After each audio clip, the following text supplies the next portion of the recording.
বঙ্গোপসাগরীয় অঞ্চলের একটি গুরুত্বপূর্ণ সংগঠন হচ্ছে বিমস্টেক।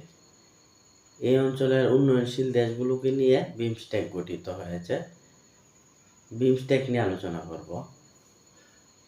বিমস্টেক, বে অফ বেঙ্গল মানে বিতে, বে অফ বেঙ্গল, ইনিশিয়েটিভ আইতে, মাল্টি এমতে, সেক্টরাল এসতে, টেকনিক্যাল টি, ইকোনমিক ই এবং কোঅপারেশন সি।